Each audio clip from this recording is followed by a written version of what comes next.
Okey, kita tengok changes yang kedua pula, iaitu dari segi temperature. Okey, changing the temperature. Kita kena kenal pasti sama ada dia endothermic reaction ataupun exo ataupun dia non-endo dan non-exo. Dia bukan endo, bukan juga exo.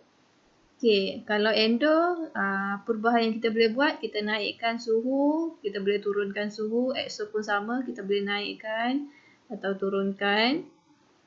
Non-endo dan exo pun sama juga, kita boleh naikkan suhu ataupun kita turunkan suhu. Okey, first kali, okey, kita ambil contoh PCl3 gas react with Cl2 gas, produce PCl5 gas. Okey, delta H dia bagi negatif 111 kilojoule. Okey, negatif.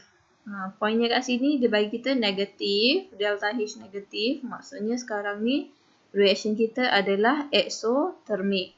Okey, exothermic, heat exit kan? Heat exit the system. Heat dikeluarkan, so heat tu adalah sebagai produk. Okay, so saya letak dia kat kawasan sini, kat belah kanan sebab sini kawasan produk kan. Okay, kalau endo saya kena plus heat kat sebelah sini. Heat tu sebagai reactant sebab heat digunakan, heat diserap. Okay, tapi sekarang exo, heat dibebaskan, heat adalah produk. Okay, heat ada dekat belah kanan. Okay, itu exo. Kita sekarang exo, kalau kita naikkan suhu, okay, kita naikkan suhu, sama macam concentration. Sebab tu saya kata tadi ni concentration dengan temperature, cara dia bertindak balas sama. So, kalau heat ni dinaikkan, okay, kawasan sini tinggi, kawasan sini pula rendah, dia akan shift to the left. Tengok anak panah ke belah kiri. Okay. Sistem tu akan shift to the left. Okay. Apa efek result dia? Result dia concentration of PCl5 berkurang. Concentration of PCl3 dan Cl2 akan bertambah. Okay. Kita ambil jika suhu diturunkan pula. Okay, heat kat sini, jika suhu diturunkan, okay, itu yang kita buat, kita turunkan suhu. Okay, sistem akan naikkan balik suhu. Okay, kalau nak naikkan balik suhu, kita kena ada shift to the, tengoklah, ini rendah. Okay, kawasan ni pula tinggi. Okay, dia akan shift to the right. Okay, bila dia shift to the right, okay, kawasan ni dihasilkan, PCl5 dan heat dihasilkan. Sebab tu, dia kena shift to the right sebab dia nak hasilkan heat. Dia nak naikkan balik heat. Okay. Dan PCl3 dan Cl2 digunakan. Concentration of PCl3 dan Cl2 akan berkurang. Okay, ni bagi exo. Kita ambil contoh endo pula. Okey, sekarang ada persamaan PCl5 produce PCl3 plus Cl2, delta H-nya positif 111 kilojoule. Okey, positif adalah endothermic reaction. Endothermic absorb heat. Endothermic reaction serap haba. Okey, kalau dia nak bertindak balas, dia kena ada haba, dia kena serap haba. So, haba tu sebagai reactant. Kita kena supply haba, barulah dia boleh bertindak balas. PCl5 ni kena serap haba ni, barulah dia boleh ditukar kepada PCl3 dan Cl2. Okey, heat sekarang kalau untuk endothermic reaction, heat dekat sebelah reactant. Okay, kita tengok balik sini. Sekarang kita ada endothermic reaction. Okay, heat sebelah reactant. Okay, perubahan pertama kita nak naikkan suhu. Kita naikkan suhu. Okay, apa yang kita buat? Kita naikkan suhu. Okay, sini kawasan tinggi, sini kawasan rendah. Dia akan shift to the right. Okay, sistem ni nak turunkan suhu sebab tu dia shift to the right. Okay, maksudnya heat dan PCl5 ni akan digunakan untuk menghasilkan PCl3 dan Cl2. Okay, heat digunakan, so heat bolehlah diturunkan balik. Okay, PCl5 berkurang, PCl3 dan Cl2 pula akan meningkat dari segi concentration. Okay, untuk ini pula, okay, jika kita turunkan heat, okay, sini rendah, sini tinggi, okay, dia akan shift to the left. Okay, resultnya PCl3 dan Cl2 akan berkurang. Okay, PCl5 akan bertambah dan heat akan bertambah.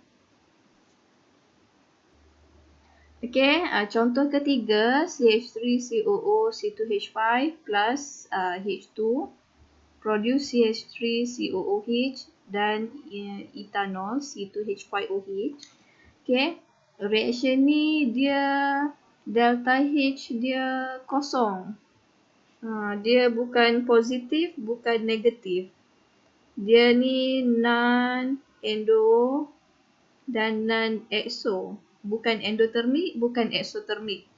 So, kalau kita naikkan suhu atau kita turunkan suhu, dia tak akan bagi efek pada equilibrium. Equilibrium tak berubah, maksudnya shift to the left ke to the right ke pun tak ada. Sebab dia tak ada heat kat mana-mana, dia tak perlukan haba, ataupun dia juga tak bebaskan haba. Dua-dua tak. So, perubahan dari segi suhu ni tak mengubah, tak ada efek pada reaction ni lah. Dia just boleh occur je lah. Suhu panas ke sejuk ke, dia tetap berlaku. Kalau dia equilibrium pun, dia tetap equilibrium. Kita tak kacau lah equilibrium dia kalau kita ubah suhu. So, tak ada shift to the left atau to the right. So, no effect in shift kalau bagi reaction non-exo atau non-endothermic. Okay, kita tengok lagi contoh. AA plus BB produce CC plus DD. Okay, delta H negatif. Okay, bila negatif dia exo, dia bebaskan haba. Haba tu produk dia lah. Dihasilkan sebab heat. Sebab tu heat dia sebelah kanan. Okay, satu lagi ini positif, dia endo. Okay, heat dia sebelah kiri. Kita perlu supply heat, barulah reaction boleh berlaku. Okay. Changes, net reaction. Okay, changes, contohnya kita increase temperature. Okay, heat kat sini, kita naikkan suhu.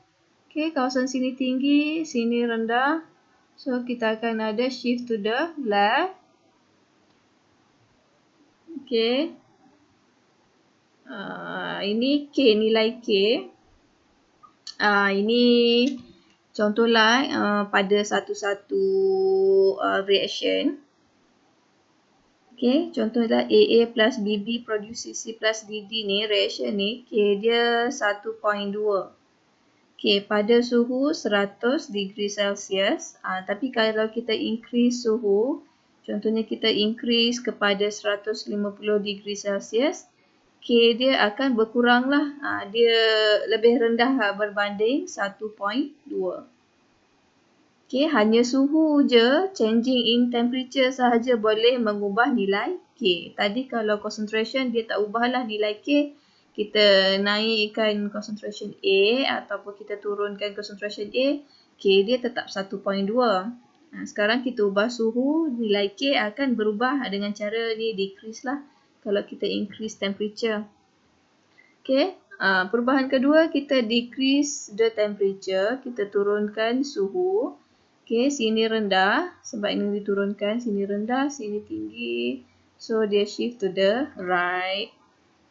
Okay, dan dari segi nilai K pula, Kalau kita rendahkan suhu, K akan meningkat. Okay, K untuk suhu ni katalah 80 degree Celsius, K-nya akan lebih tinggi berbanding nilai 1.2. Okay, contoh kedua untuk endothermic reaction. Increase in temperature. Okay, sini tinggi, sini rendah, kita ada shift to the right. Okay, bila increase in temperature, K increase untuk endothermic. Okay, increase in temperature untuk exothermic, K decrease. Untuk endothermic, K increase. Okay, decrease in temperature. Ini rendah, sini tinggi, kita ada slide turun ke sebelah kiri. Okay, the system will shift to the left. Okay, nilai K pula akan berkurang daripada nilai K untuk sistem yang ke atas ni. Okay, for non-exo and non-endothermic such as hydrolysis of ester, the change in temperature will not change in equilibrium position.